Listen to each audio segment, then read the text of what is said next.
Hi everybody, welcome back to All That and Then Some with Dewana. As you know, I'm Dewana, and this is my personal video blog to talk about my journey of self-love and self-discovery using the word of the day. Usually I come on here and I don't wear makeup, but I try to put a lip on and I try to put some earrings on. But today I just wanted to be as authentic and real as possible because I'm going to talk about some real things that happened to me in my life that I think shaped who I was for a long time. Um, so for a long time in my life, I didn't like myself. I got into relationships with men who were physically, mentally, emotionally abusive.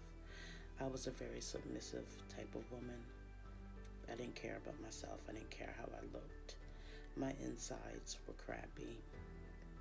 And I wore what I looked on the inside on the outside.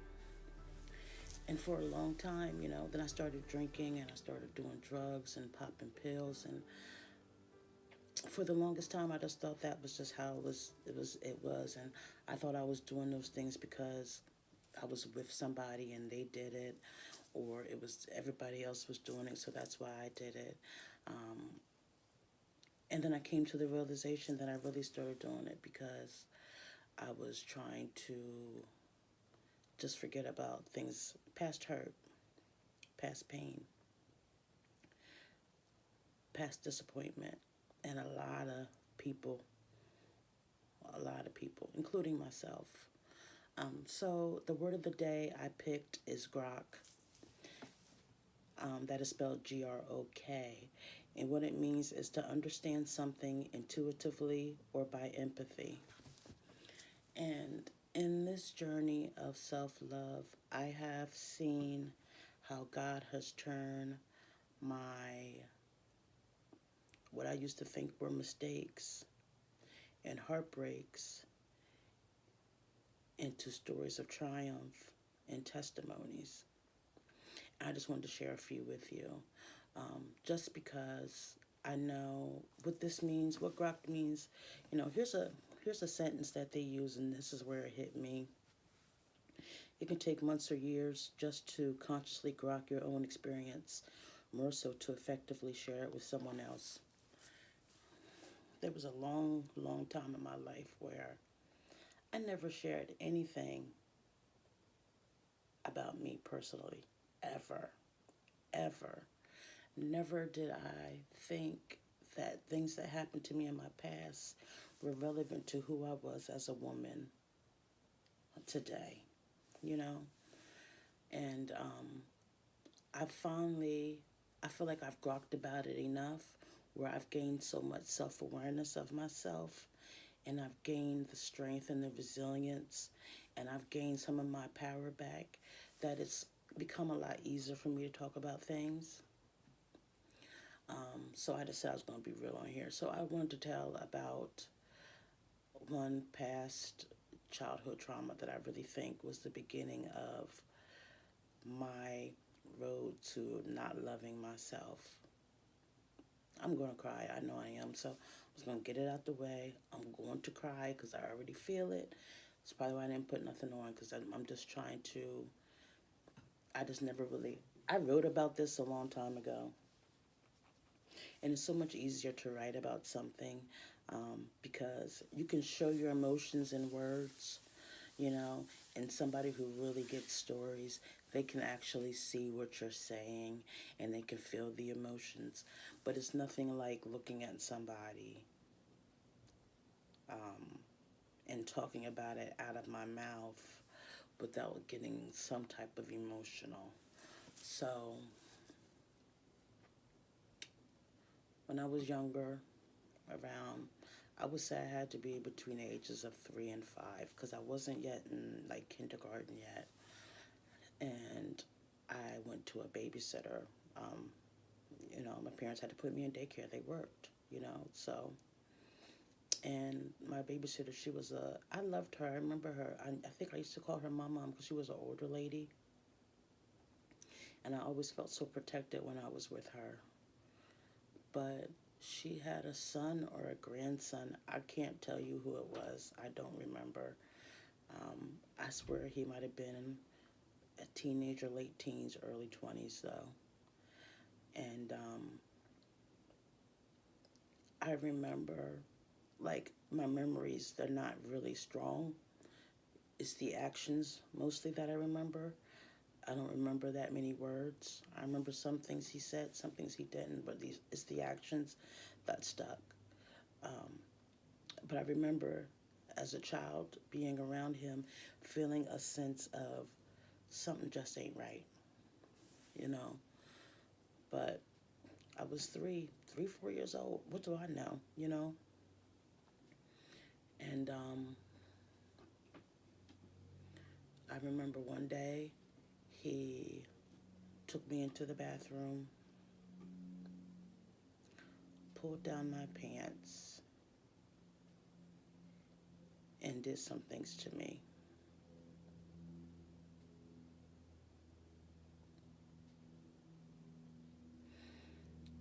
Um, he had a belt in his hand, and he told me that if I was to tell anybody, he would beat me. So I never said a word. And from that first time, he would, on a more regular basis, take me into the bathroom and do things to me.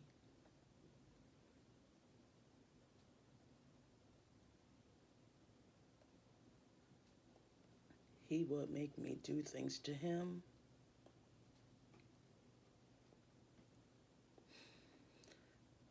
that a 3-year-old should never have to do to a man.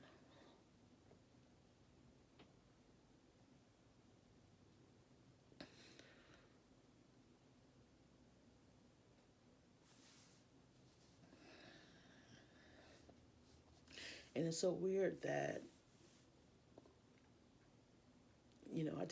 I smoked a lot of weed, and I don't remember a lot of stuff in my life, but that right there,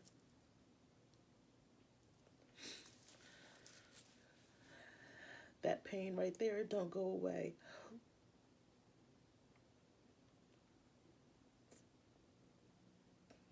I feel like the little girl again, just talking about it.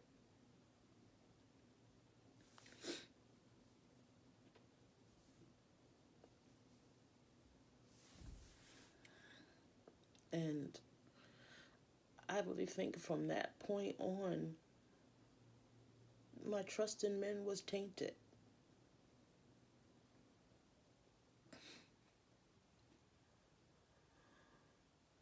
There was nobody there to protect me. I was so scared I couldn't tell anybody. You know, I didn't tell my mother until I was a grown woman. Grown, you know. But I think from that experience, that killed any type of relationship I was going to have with a man because I never dealt with that. Never, you know. Anytime I went to counseling, I have been to so many therapists, like I can't even count on my hands how many I've been to. But that would be the one thing. It always seemed to go back to that first time, you know? And as I got older, I recognized that I had a problem talking to men. You know, I didn't speak. They would have conversations. I would just sit and look and try to look cute, you know? Um, I was always attracted to older men.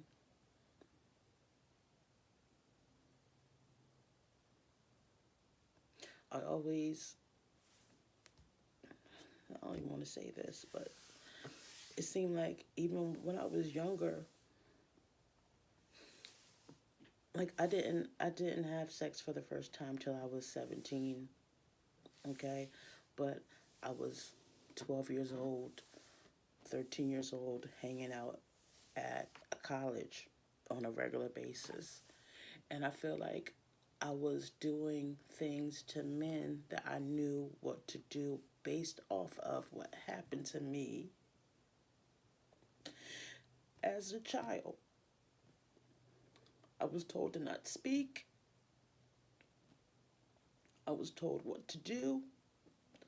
I did it. They were satisfied. And I was good. And they left me alone. So that's how I went into relationships my whole life. You know, like, I don't show no emotions. Maybe they won't do anything bad to me, but that never ended up happening because I got into relationships where one guy, he pulled my hair out by my scalp, then another one busted me in the head with a glass bottle. We had all types of fights, busted me in the head with a vase where my eye was popped up like this. Did I talk back? Did I hit back? No. Because mentally, when those things happened, I think I reverted back to that little girl that was in the bathroom who was told to pull her pants down and do the unspeakable to a grown ass man. It's heartbreaking.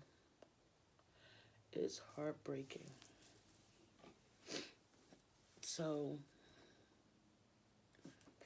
I gotta woos out real quick.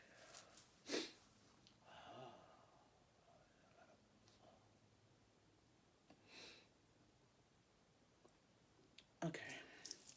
So, I just shared that because even though I'm crying, I know that there was a reason why I had to go through what I went through with everything, so that I could be here speaking about it today. And I know I'm not the only girl or the only woman out there who's been in this situation, who's wondered all their life, why do I keep picking the wrong man? What is wrong with me? Why can't I speak up? Why can I not be more forceful? Why can I be strong? Why am I so weak? Why did what happened to me have to happen to me? It's taken these last couple of years, and most especially this year, for me to really come to terms with it and to not let it beat me down and to not let it define me as a woman. Like, I have this shirt on I got made, Hood 365, get at 'em if you want a shirt. But it has a lot of things it says about a woman, like resilient, joyful, kind, and it says God made me, all that, and then some. It was a long time. I would never think of myself as any of these people.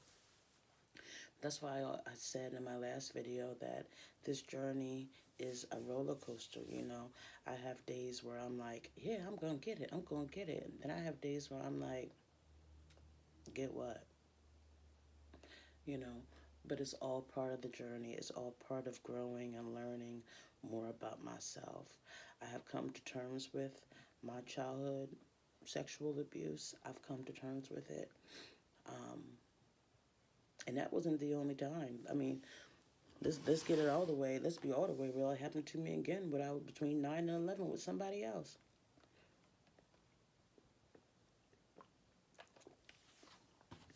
And let me say this. With the second experience, I actually knew him. He was maybe 3 years older than me. So just because I'm 9 and this person is 12, 13, that doesn't negate the fact that what he did to me was molestation, was a sexual assault, because it was, you know. And I have found him on Facebook, and I found out that he was going around to different cities, skating rinks. That bothered me because he's going around the skating rinks, skating. Like, you're going to Texas, skating in a skating rink. Like, what kind of grown man does that? You know, automatically I thought he's preying.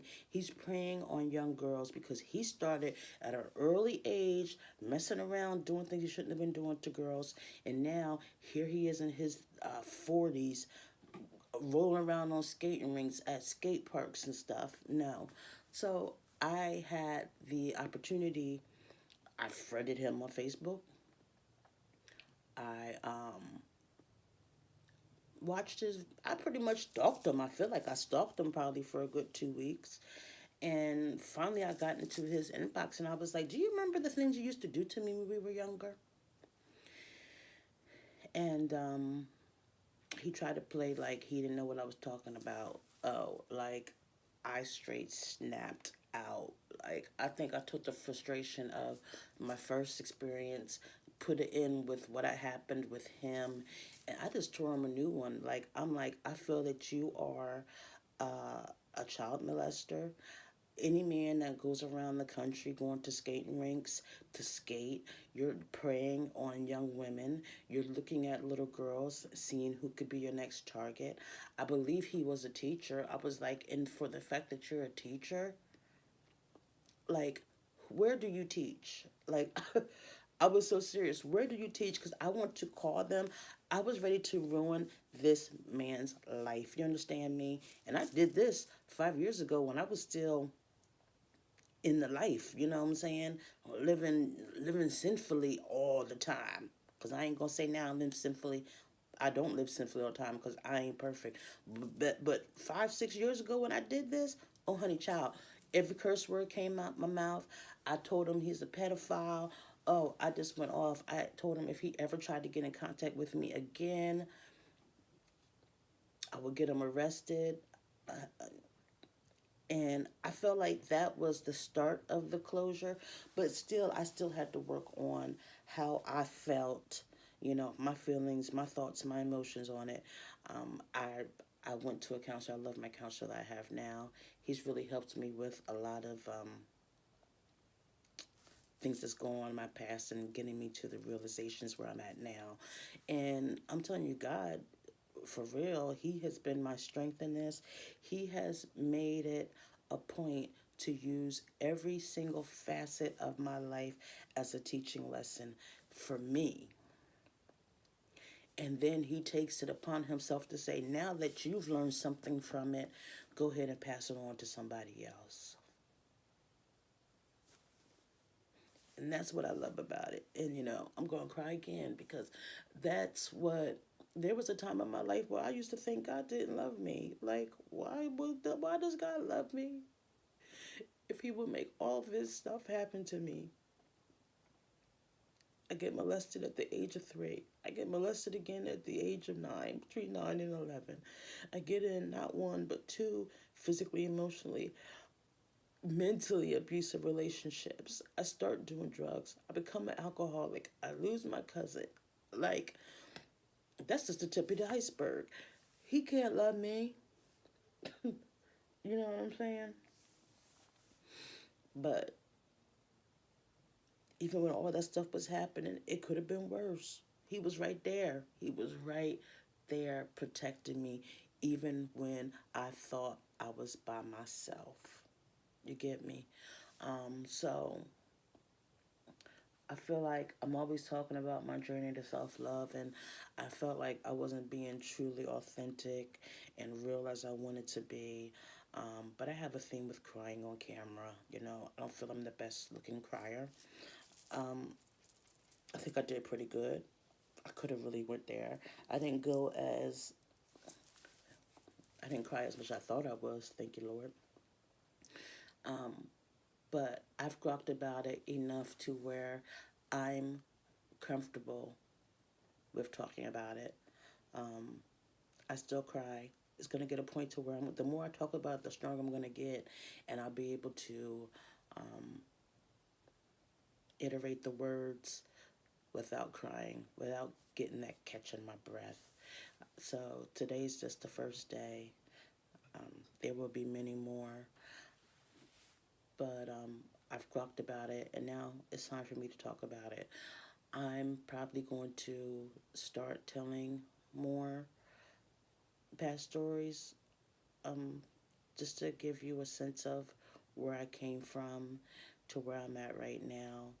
Um, that's just one of many, but know that in it all, God is with me, and God is with you too.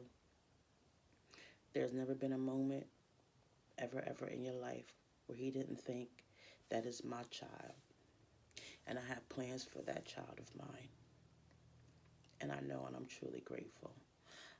So I'm sorry this lasted so long. I hope that you stuck around for the whole time. If you did, do me a favor and up here up here or maybe on both sides, because I actually did it right on my last video. I'm going to have the subscribe button. Hey, down here I might put the bell so that you can get notifications when I do post a video. We're going to get deep. And like I said in my last video, if you have any topics you would like me to talk about, please feel free to leave me a comment. Hit my uh, email. I forgot what it was. I put it up on the screen so you can see it. And if you want to catch up on any of the stuff I might be talking about on here, I do have a blog on WordPress.com. It's at allthatandthensome.com. Or it's easier at nahh0810.blog. You hit that into your browser, it comes right on up, and you can read. And I really go into more in depth with some situations and some stories of mine. I'm getting there with the video. You got to give me a minute. I'm not good at this. I'm still learning how to do some things, but I'm getting there, and I hope that you go along with me while we go into 2019 on this journey of self-discovery and self-love. All right, ladies, thank you so much for joining, and I hope to see you next time. Remember, you're all that and then some. Bye.